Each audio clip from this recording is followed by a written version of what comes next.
Philippine national heroes. Who are the prominent Filipinos? Dr. Jose P. Rizal, born on June 19, 1861 at Calamba, Laguna, was a man of intelligible power of artist Filipinos honored as their national hero. He learned the alphabet from his mother at the age of 3 and could read and write at the age of 5. In 1878, the young man was enrolled in the University of Santo Tomas as a medical student. He excelled at anything that he put his mind to: medicine, poetry, sketching, architecture, sociology, and more. He was allowed to marry Bracken 2 hours before his execution. His execution by firing squad in Manila on December 30, 1896. On December 30, 1896, Rizal died at the age of 35. Rizal's significant. His death meant much more for the Filipinos. It sparked the revolution in the country against the Spanish government, which ruled Las Islas Filipinas, now the Philippines.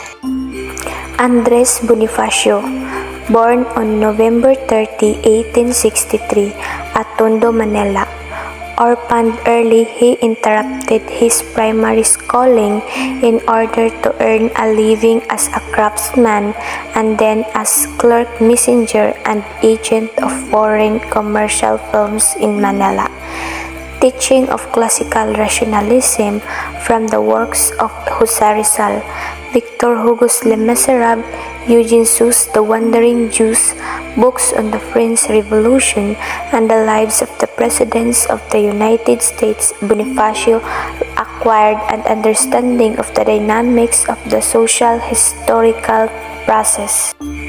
Bonifacio formed that in 1892 and thus provided rallying for the people's agitation for freedom, independence, and equality. On August 23, Bonifacio and his followers assembled at Balintawak and agreed to begin the armed struggle. General Emilio Aguinaldo ordered the arrest, trial, and execution for treason and sedition of Bonifacio and his brother. On May 10, 1897, Bonifacio was executed. Bonifacio significant. Filipino revolutionary hero. Founded the Katipunan, a secret society with spearheaded uprising against the Spanish and laid the groundwork for the first Philippine Republic. Emilio Aguinaldo, born on March 23, 1869, grew up in the Kawit in Cavite Province, was educated in Manila, appointed to a municipal position in his home province. He was also the local leader of a revolutionary society fighting Spanish rule over the Philippines. When he realized that the United States would not accept immediate and complete independence for the Philippines, he organized a revolution against the American rule that resulted in 3 years of bloody guerrilla warfare.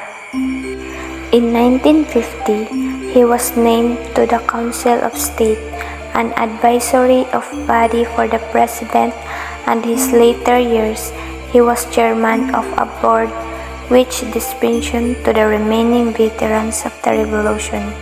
He died in Manila on February 6, 1964. Emilio significant, fought for independence of the Philippines Islands first against Spain and then United States. Apolinario Mabini, born on July 22, 1864 at Talaga, Batangas. He studied at the Colegio de San Juan de Letran in 1881 and the University of Santo Tomas, where he received the law degree in 1894. His parents belonged to the impoverished peasantry. He earned his living by teaching Latin and then serving as copyist in the Court of First Instance in Manila. In May 1898, Emilio Aguinaldo summoned Mabini to act his advisor.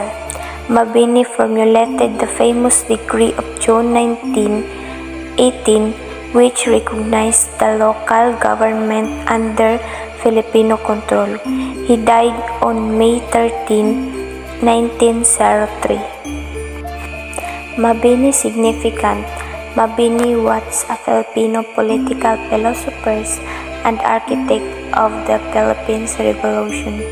He formulated the principle of democratic popular government, enduing the historical struggles of the Filipino with a coherent ideological orientation. His significant Mabini found himself opposed to the plans of the wealthy bourgeois. The draft constitution, he believes that given the emergency condition of war, the function of the Congress was simply to advise the President and not to draft a constitution. Marcelo Hilario del Pilar, born on August 13, 1850 at Copang, Bulacan. He studied at the Colegio de San Jose and later at the University of Santo Tomas, where he finished his law course in 1880. In 1888, fleeing clerical persecution, Del Pilar went to Spain, leaving his family behind. In December 1889, he succeeded Graciano Lopez Jaina as editor of the Filipino reformist periodical La Solidaridad in Madrid. Died in Barcelona on July 4, 1896. Tuberculosis caused by hunger and enormous privation. Marcelo significant. He was a Philippine revolutionary propagandist and satirist. He tried to marshal the national sentiment of the Enlightenment Filipino Ilustrados of bourgeois Spanish imperialism. Sultan Dipatuan Kudarat was born year 1580. He was married to one of the daughters of Sultan Mawalil Wasit of the Sulu archipelago. Sultan Kudarat was the contemporary of Raha Bungsu and the latter's son Sultan Salad Od Adin Bakhtiar. Sultan Kudarat also titled Nasir Uddin, and in the 1650s, he was recognized as the most powerful ruler in the Philippines. Died year 1671 at the age of 91. Kudarat significant. Sultan Kudarat himself had armed encounters with the conquistadors Spanish who wanted to wrest from him the possession of his sultanate. He successfully fought off Spanish invasions and halted the spread of Catholicism on the islands of the Mindanao on the island of Mindanao, much like the other Muslim rulers in the southern Philippines. Juan Novicio Luna was born on October 23, 1857, in the town of Badoc, Ilocos, Philippines. Parents of Don Joaquin Luna de San Pedro y Posadas and Doña Laurinia Novicio y Ancheta. Juan came from a large family, and he was the third of the 7 children. Juan's interest and passions of art was instigated and fueled by his brother Manuel Luna, who himself was a very talented and skilled painter. Juan began attending the Ateneo de Manila, where he received his Bachelor of Arts degree, and later he went on to enroll himself at the Escuela Nautica de Manila and become a sailor. He would complete his training and education in the art of capitals of Europe. He died on 1899 at the age of 42. Lona significant, the most famous and celebrated Filipino artist in the history of the Philippines. Remarkable masterpieces such as Spolarium Blood Compact and The Death of Cleopatra. Lona is known for his dynamic and unique style along with his dynamic and captivating canvases. Appreciate he has a regulation and influential political activist who was an active participant in the Philippine Revolution that took place in the 19th century. Melchora Aquino, born in Barrio Banlat, Caloocan, Rizal on January 6, 1812, daughters of Juan Aquino, a farmer, and Valentina de Aquino, married Fulgenio Ramos, children Juan, Simon, Epitania, Santonina, Romualda, and Juana. She was known in her village as a medicine woman who helped her neighbors with minor illnesses and injuries. She took over the management of the family farm and the other business interests entrusted to her. Aquino became involved with a secret revolutionary society known as Katipunan, derived from Kikiki, kataas-taasan kagalang-galangang katipunan ng mga anak ng bayan. She died in Pasong Tamo in February or March 1919. Aquino significant, her store to hold meetings and to stock supplies and weapons. In her native town, Tantansora operated a store which became a refuge for the sick and wounded revolutionaries.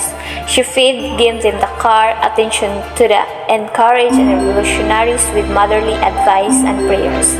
Melchora Aquino became as the mother of the Philippine Revolution. Gabriela Silang, born on March 19, 1731 in the village of Canyugan, town of Santa Ilocosor.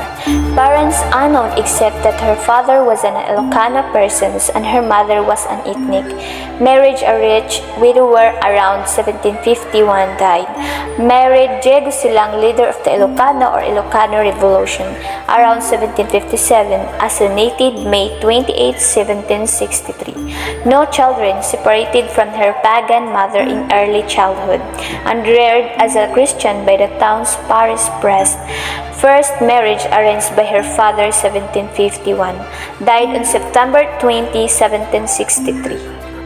Silang significant, Gabriela Silang is the best known as the first female leader of the revolutionary movement against the Spanish colonizer.